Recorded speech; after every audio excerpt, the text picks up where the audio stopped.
அல்ஹம்துலில்லா, அல்லாஹுவுக்கு எல்லா புகழும். வழிகாட்டல் சிறந்தது நபிகளாருடைய வழிகாட்டலுக்குரியனாக அகீதாவுடைய இரண்டாவது வகுப்பில் நாம் இணைந்திருக்கின்றோம். இந்த இரண்டாவது வகுப்பில் தௌஹீத் உலூஹியா சம்பந்தமாக நாம் பார்க்கலாம். தௌஹீது 3 வகைப்படுகிறது. அதில் முதலாவது வகை இஃப்ராதுல்லாஹி பிர் ருபூபியா, ருபூபியத்தான பண்புகளை கொண்டு அல்லாஹை ஒருமைப்படுத்துதல் என்பதை முதலாவது வகுப்பில் பார்த்தோம்.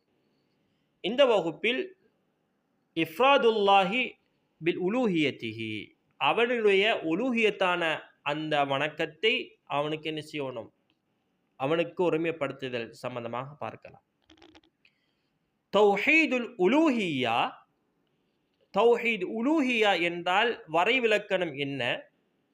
ஹுவ இஃப்ராதுல்லாஹி அஸ்ஸ வஜல் பில் இபாதத்தி ஃபி ஜமீஇல் அன்வாஇஹா, இபாதத்துடைய அனைத்து வகைகளையும் கொண்டு அல்லாஹுவுக்கு மாத்திரம் உரியது என்று உரிமையாக்குதல்.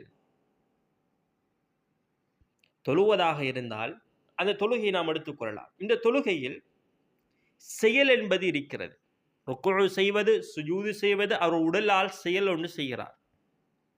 தொழுகையில் ஓதப்படக்கூடிய ஓதல்கள் கவுல், வாய் மூலமாக ஓதுகிறோம். அடுத்தது உள்ளத்தோடு சம்பந்தமாக என்ன? நீயத்தோடு சம்பந்தமாக தொழுகைக்காக நீயத்து வைத்தல். இந்த மூன்றும் அல்லாஹ்வுக்கு மாத்திரம் உரியதாக அமைய வேண்டும். லாஹிரா வல் பாத்தினா, உள்ரங்கமானதும் வெளிரங்கமான எல்லா செயல்களும் அல்லாஹ்வுக்கு மாத்திரம் சொந்தமானதாக இருக்க வேண்டும்.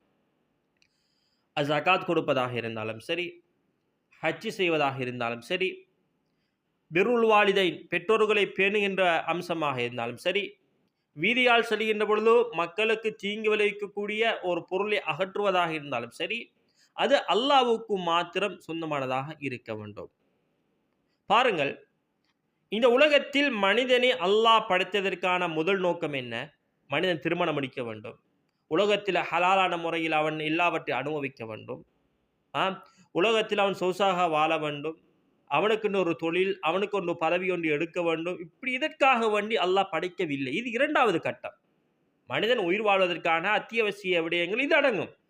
ஆனால் அல்லாஹ் மனிதனை படைத்ததற்கான முதல் கட்ட நோக்கம் என்னவென்று அல்லாஹு தாலா அல் குர்ஆனில் கூறுகின்ற பொழுது, வலகத், அதாவது வமா ஹலக்துல் ஜின்ன வல் இன்ஸ இல்லா லியஅபுதூன், ஜின் வர்க்கத்தினரையும் மனித வர்க்கத்தினரையும் நாங்கள் படைத்ததற்கான நோக்கம் இல்லா லியஅபுதூன், எங்களை வணங்குவதற்காக வேண்டித்தான்.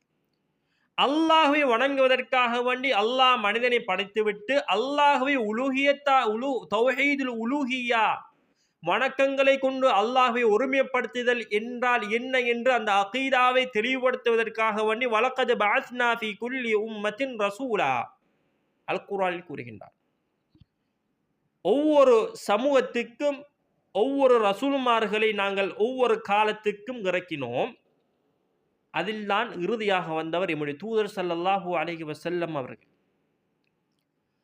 அல்லாஹ்வின் தூதர் தௌஹீதுல் உலூஹியா, இபாதத்தை கொண்டு அல்லாஹ்வை ஒருமைப்படுத்துதல் என்றால் என்னவென்று மிக தெளிவாக எமக்கு சொல்லி காட்டினார்கள், செய்து காட்டினார்கள், செய்யுமாறு ஏவினார்கள்.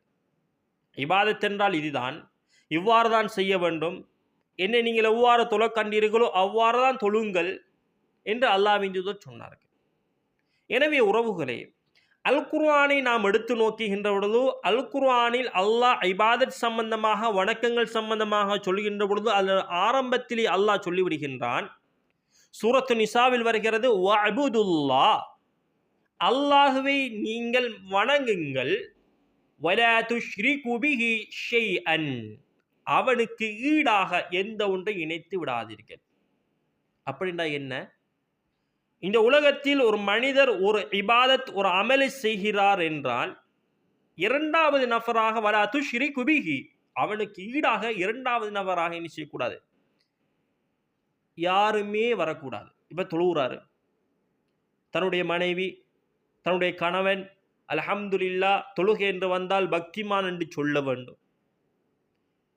அந்த ஊரில் இருக்கிற இந்த மனிதர் அல்ஹம்துலில்லாஹ் குடைவள்ளல் என்று புகழ வேண்டும்.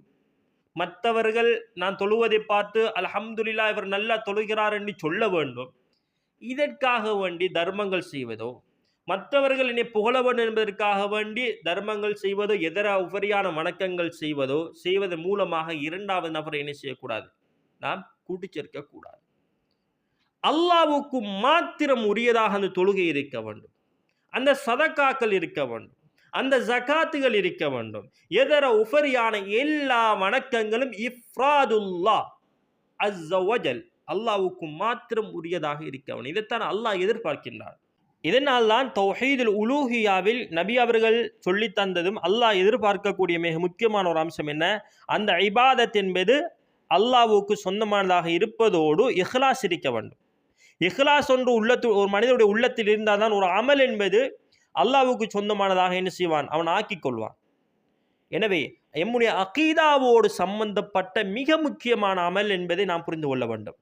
தௌஹீது உலூஹியா என்பது இபாதத்தோடு செய்கின்றோம் என்றால் அது அல்லாஹ்வுக்கு மாத்திரம் உரியது, அது ஏனையவர்கள் அதில் கூட்டிச் சேர்க்க கூடாது என்று அல்லாஹ் எம்மை எச்சரிக்கிறான் என்றால் எந்த அளவுக்கு முக்கியத்துவம் வாய்ந்தது இபாதத்துகள் எந்த அளவுக்கு முக்கியத்துவம் வாய்ந்தது என்பதை நாம் என்ன செய்யணும், புரிந்து கொள்ள வேண்டும். இன்ஷா அல்லாஹ் 3வது வகுப்பில் தௌஹீத் அஸ்மாஇஹி வசிஃபாத்திஹி சம்பந்தமாக, அதாவது அல்லாஹ்வினுடைய பேர்களும் பண்புகள் சம்பந்தமாக அதனுடைய சிறு விளக்கத்தை நாம் என்ன செய்யலாம், பார்க்கலாம்.